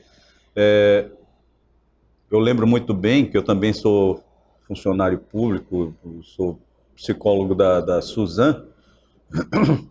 Quando eu passei no concurso de 2005, não fui chamado, embora estivesse fazendo o curso de saúde mental, especialização pela Fiocruz, e não fui convidado, entendeu, para assumir um posto, né, na área de saúde mental, que era uma área que eu estava qualificado, né? Eu procurei me qualificar nessa área, e em momento algum fui convidado para fazer o meu trabalho nessa área, né? Só depois de 4 anos é que me localizaram e me pediram para assumir uma direção, que foi o CAPES Silvério Tunes. Então, é algo que me parece que falta um planejamento, né, na saúde, de pensar a saúde como ela deve ser. Você não vai colocar um cirurgião, tá certo? Não vai botar para a pessoa operar se não for o cirurgião. Então, a mesma coisa é a psicologia, assim como as outras formações. Então, botar alguém na área de serviço social, na área da psicologia, para atuar com saúde mental, somente porque se acredita que é uma área psi e simplesmente tem que ter o domínio dessa área, sem que a pessoa tenha qualificação, de repente aconteceu como ser chamado, dentro da própria Suzano, psicólogos com formação em área organizacional. Ora, não querendo desmerecer a área organizacional, mas a área organizacional, o indivíduo teria que atender, né, a parte de gestão de pessoas, né? E ele teve que ir atender nas unidades de saúde. Então, os próximos concursos, eu acho que os gestores públicos têm que pensar muito bem que os profissionais de determinadas áreas são profissionais específicos. Então, faz um concurso mais específico, principalmente para a saúde mental, porque não vai ter o problema que está tendo agora de colocar pessoas para assumir na área de saúde mental, onde as pessoas não têm qualificação nenhuma. Então, a gente vai botar pessoas que vão ter que, independentemente de qualquer coisa, buscar se qualificar para poder exercer a sua função, quando, na verdade, você poderia fazer um concurso direcionado já, tem que ter especialização nessa área, mestrado, doutorado, o que valha, mas que dê condições para que o profissional faça o seu trabalho e que não fique fazendo remendo, porque, infelizmente, é isso que estão fazendo com a saúde mental. A saúde mental se transforma em uma política em que ela é última sempre a ser atendida, porque ela se torna um remendo. E não é justo você estar tratando as pessoas, né, num momento de sofrimento psíquico e principalmente social, porque tudo termina redundando, né, em algo que sofre a família toda, sofre, né, todos os parentes, e está tratando dessa maneira sem que as pessoas que estejam assistindo sejam assistidas por pessoas qualificadas, né? Infelizmente é algo que precisa ser mudado. Então, não perpassa somente em implantar novas unidades, é em oferecer qualificação, em buscar fazer especializações, entendeu? Para que as pessoas possam, ao mesmo tempo que se qualificam, se oferecer para prestar esse serviço através dos concursos. Eu queria também ressaltar aqui que a gente tem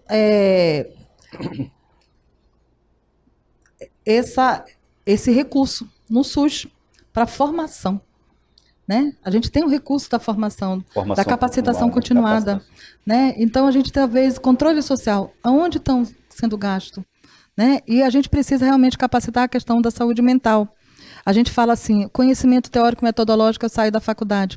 Técnico operativo é na área que eu estou, né? Eu preciso me qualificar na área que eu estou para, com todas as especificidades para que eu consiga realmente intervir. E o ético político, nós do Serviço Social temos um ético político que é o dever, o querer fazer, o dever de fazer, né? Que é uma coisa assim muito forte com relação à questão da saúde mental. O que eu vou dizer, e eu queria muito ressaltar isso aqui, porque nós estamos passando por uma mudança, né?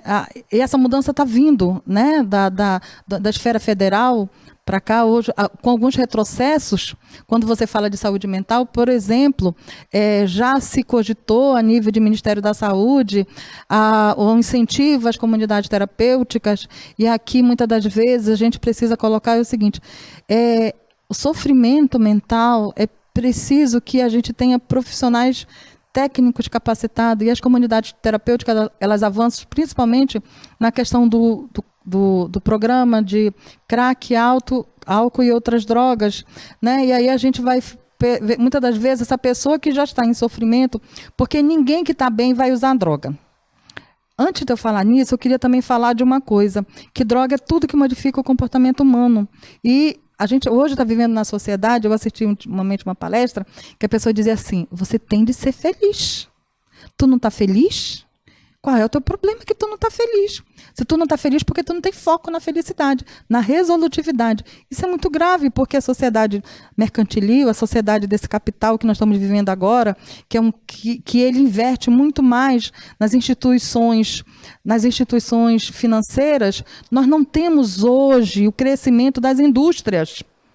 Se você for perceber, as indústrias hoje, elas estão fazendo, a gente fala assim, estão se juntando, e na realidade, num lugar que eu tinha 100 trabalhadores, eu tenho uma máquina que fica no lugar dos 100, e nos outros eu tinha 5 supervisores, 5 diretores, eu tenho, na realidade, eu vou ter só um diretor para fazer todo esse serviço, e a gente fala isso de polivalência. Até quando nós aguentamos a polivalência? Até quando a nossa mente consegue dar conta? Então, a gente tem essa coisa estrutural que a gente precisa começar a pensar. Isso faz parte também da gente poder estar analisando. E aí a gente tem esse processo todo ele causa sofrimento. É um sofrimento tão grande que em alguns momentos as pessoas vão para onde? Elas vão para o álcool, vão para a droga, até porque, não sei se vocês já viram, as propagandas, elas são muito interessantes. Um dia desse eu cheguei em casa tão cansada, tão assim, até aborrecida, né? Chateada com uma amiga até. E aí eu assisti, já faz algum tempo, assisti uma propaganda que ela dizia assim, tá triste? Quer encontrar amigos? Venha para cá. Aí tinha um barzinho lá, né? Chamando a gente, ou seja, lugar da felicidade. Então, eu acho um outro cuidado que a gente tem que ter muito grande é que hoje esse sistema que ele não oferece condições de vida, né? Porque hoje nós não temos condições de viver, né? Porque quando eu não tenho trabalho, quando eu não tenho moradia, quando eu não tenho alimentação adequada, mas eu digo, você tem que ser orgânico, né? Comer coisas saudáveis. Como que eu como coisas saudáveis se eu não tenho a remuneração para comer coisas saudáveis? A gente até faz uma crítica, né? O pessoal faz a crítica do Bolsa Família, porque a gente está passando pela miséria por causa do Bolsa Família, né? Gente, para com isso, 100 e tantos reais é o máximo que tu consegue do Bolsa Família. E isso vai dar para a pessoa conseguir sobreviver?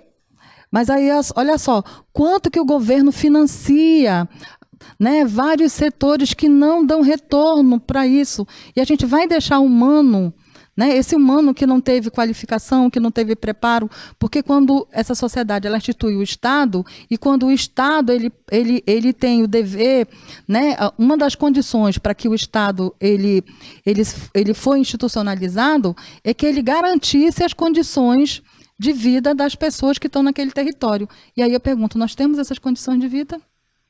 Mas a gente tem uma propaganda dizendo que se eu não estou dentro desse perfil, né, eu sou o quê? Eu estou fora, o problema é meu.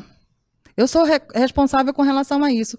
Então, eu chamo a atenção disso, porque a gente começa a ver a questão do suicídio. Ontem mesmo eu soube de uma adolescente, e a gente, nas nossas escolas, eu de vez em quando atendo a professoras mandando algumas adolescentes e mães desesperadas chegando com a gente com tentativa de suicídio, né? E a gente vai ver o seguinte, quais são as condições econômicas, sociais, né? Como é que a gente trabalha essa realidade? A responsabilidade é da família, mas o dever de cuidar da família, porque ainda está na Constituição, é do Estado. Nós não queremos bolsa, nós queremos trabalho, nós não queremos favores, nós queremos que a política, de fato e de direito, seja implantada, porque dessa forma nós não vamos ser cidadão.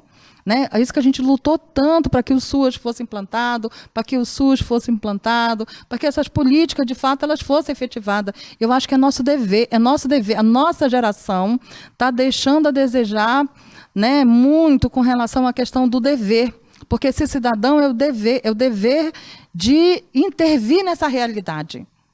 Né? E nós que temos um pouquinho assim de conhecimento, nós temos esse dever de fazer. Né? Dever de modificar, dever de trabalhar, dever de incomodar, né? Porque o controle social é incomodar e dizer, olha, desse jeito eu não quero não. Como é que a população quer? Quais são a nossa realidade? Quais são as nossas condições? E colocar os profissionais onde os profissionais têm de atender. Eu não tenho nada, assim, quando a gente fala assim, não dá para fazer atendimento em série. Eu estava conversando com o Gilberto ainda agora, né, falando até de um caso, eu falei, não dá para trabalhar em série. Próximo, qual é o seu problema? Próximo, qual é o seu problema? Próximo. Gente, não vai ser assim. Porque a gente vai estar causando até mais. E eu vou dizer uma coisa, as pessoas não vão vir. Porque, na realidade, o povo, o senso comum também tem a sabedoria. Né? A gente precisa repensar. O que eu aprendi trabalhando com saúde mental é desconstruir todos os meus conceitos, os meus preconceitos, é me reconstruir novamente e entender que a vida ela é muito mais do que trabalhar, do que... A gente precisa ter o plano A, o plano B, o plano C, o plano D. Né? Agora, a maioria da população não sabe. O nosso dever de profissional é, da nossa especificidade, trabalhar isso com essa comunidade. Professores, se vocês estão me ouvindo, poxa vida, professor é uma das profissões mais importantes. Eu acho que o professor é mágico. O dever do professor é despertar. Desperte o sonho no seu aluno. Se você conseguir fazer isso, ele não vai usar droga. Trabalhe com a família. A tua responsabilidade não é essa, mas diga para a mãe, se tu não cuida do teu filho, o traficante cuida. Ele vai cuidar porque ele quer trabalhador, né, para fazer as entregas, os operários lá, ele precisa disso. E criança e adolescente é maravilhoso porque não são presos. Entre aspas, né? Porque assim não baixa direto a penitenciária, vai lá para cumprir medida socioeducativa, mas não tem dimensão que para o resto da vida vão estar marcado. Então, muitas das vezes, quem tem acesso a essa criança, esse adolescente, é o professor. Mas a gente tem professor com uso abusivo de droga. E se algum professor que está me ouvindo tem uso abusivo de álcool e outras drogas, professor, você não é culpado disso, você é doente. Tá? Não é vagabundo, é doente, todo doente precisa ser tratado. Hoje a Organização Mundial de Saúde diz que a compulsão pelo uso abusivo de álcool e droga é doença, e isso precisa ser... Procure um psicólogo, procure um serviço de CAPS-AD, procure informação. Se não tem, vamos brigar para ter. Né? Esse é o dever da população, estabelecer. Estado é zona de confronto e interesse antagônico. Quem está organizado vai conseguir implantar os seus interesses. Quem não é organizado vai ficar à margem da sociedade. Como eu estou falando, já vou agradecer, tá? Eu vou agradecer, nesse momento não teve perguntas, ou a gente explicou bem demais, ou esse assunto não é interessante, né? Mas eu acho que tem muita coisa para a gente falar sobre isso. Gente, isso vai mexer, olha, se isso não mexeu, isso vai mexer com você. Porque se você não tem, está no teu vizinho, está na tua família, está em alguém. A gente sempre tem alguém em sofrimento mental, a gente sempre tem alguém que conhece alguém em uso abusivo de álcool e outras drogas. A gente precisa implantar esse serviço, a gente precisa lutar para que isso aconteça. Eu agradeço ao meu conselho, né, por me colocar aqui, eu me senti desafiada, e eu adoro ser desafiada. Né? Não sei se eu consegui passar a responsabilidade que as assistentes sociais devem ter. Né? Eu sempre digo assim, nós não vamos resolver o problema do mundo, mas nós temos o dever de intervir nas múltiplas expressões da questão social daquele sujeito que chegou ali conosco em sofrimento mental. Ele tem de sair da sua sala com alguma esperança. Né? Eu não aguento. Aguenta? Tu passou 4 anos na faculdade fazendo o quê? Né? Para fazer isso. Né? Então, a gente tem de lutar, a gente tem de brigar, a gente tem de participar do movimento. Eu sei que a gente não tem tempo, o grande problema da sociedade é tempo. Né? A gente não consegue estar em todos os movimentos, mas eu vou escolher uma linha, eu vou me colocar. E quando eu não sei, eu vou perguntar. Quando eu não sei, eu vou estudar. Quando eu não sei, eu vou me qualificar. Não dá para a gente estar no serviço sem qualificar, sem atender. Eu vou colocar uma última fala minha. Num dado momento eu entrei na policlínica, eu não me lembro do horário, nem do momento que eu falei com uma pessoa, porque às vezes eu falo com todo mundo, né? E uma pessoa chegou, depois foi lá comigo, depois ele veio e me agradeceu. Ele falou assim, olha, dona assistente social, que ele chama a gente assim, né? Eu queria dizer que, sabe, naquele dia que a senhora me deu aquele sorriso, eu fiquei tão feliz. Aí eu pensei, poxa, por que eu vou me matar? Né? Se essa mulher... ela me disse que... Gente... se essa pessoa está me ouvindo, não sei nem se eu devia contar isso, mas eu nem me lembro que foi tão especial assim. Né? Eu não tive dimensão disso daí. Então, cuidado com o teu acolhimento, né? Com relação a isso. E outra coisa, a gente tem gente lá na Policlínica Gilberto Mestrinho, eu tenho um usuário que eu tenho tanto orgulho dele, ele está terminando a faculdade de Direito, ele me disse que vai ser juiz, eu acredito que ele vai ser. Né? Ele tem transtorno mental e ele está conseguindo fazer essa superação. Então, eles não precisam de favores, eles precisam de ferramentas para que eles sejam sujeitos da vida dele.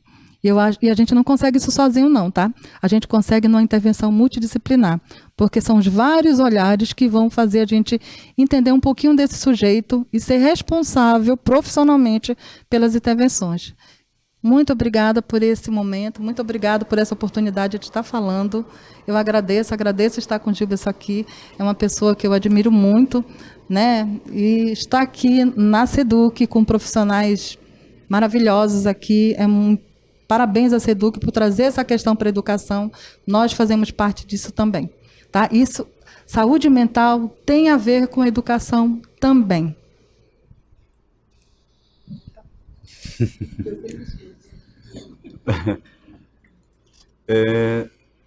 Em nome do Conselho Regional de Psicologia da 20ª Região, é um conselho pequeno, sabe, assim, que ele foi criado a partir de 2011 com o objetivo de cuidar de 4 estados, Amazonas, Acre, Rondônia e Roraima.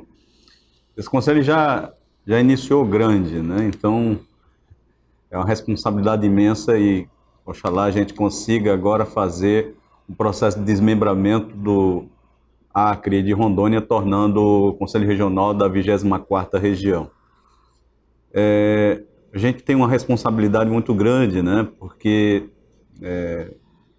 a gente tem que dar conta de todos os municípios, né, onde tem psicólogo e prestar assistência, orientação, né? Mas nós temos uma responsabilidade e um compromisso, acima de tudo, com a população, de um modo geral, né? Aqueles que fazem uso de serviço e que são atendidos por psicólogos devem buscar o conselho como forma, inclusive, de garantir, né, de que essa assistência seja de qualidade. Então, nós que estamos lá no conselho, no 3º plenário, né, agradecemos muito a oportunidade de estar aqui na SEDUC, de estar debatendo esse tema de alta relevância, né? A saúde mental é um tema que eu costumo dizer que eu sou o exemplo da reforma, né, psiquiátrica, da luta antimanicomial. Eu tive a oportunidade de entrar no sistema prisional, não como preso, mas como funcionário, né? E como psicólogo fui trabalhar no Hospital de Custódia, tive a oportunidade de ser diretor do Hospital de Custódia, né? Onde lá deixei muitos amigos, mas também sempre com essa visão humanista, a gente conseguiu realizar um trabalho que naquela época foi reconhecido, né? E que, de certa maneira, me abriu os olhos para que hoje eu me tornasse um profissional, né? Não só mais qualificado, mas também mais humanizado, porque entendo que essas pessoas que estão vivendo um momento em que estão sofrendo de um transtorno, elas precisam ter uma assistência digna, elas precisam ser compreendidos, né, na sua essência, e para isso só qualificando, só fazendo com que os profissionais, né, busquem cada vez mais estarem preparados para enfrentar, né, essa diversidade que é a própria saúde mental.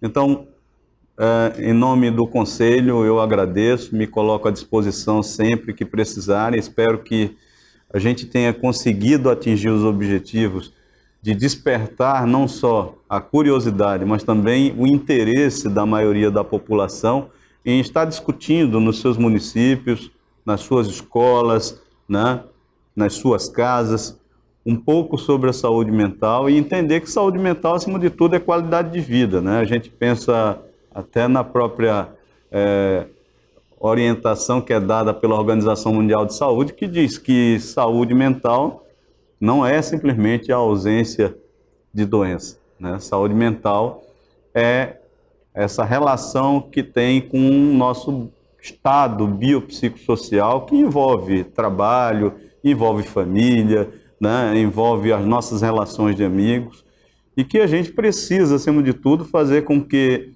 as pessoas compreendam que isso faz parte da qualidade, da necessidade de cada um de nós. Então, eu espero que sejamos convidados em outras oportunidades e nos colocamos à disposição, né, para que, da próxima vez, a gente possa debater, não só num único momento, mas em vários momentos a gente está falando disso, para que fique cada vez mais claro que a gente só muda comportamento a partir da educação, e a educação ela é que é redentora do ser humano. Muito obrigado mais uma vez e estamos juntos sempre que for necessário.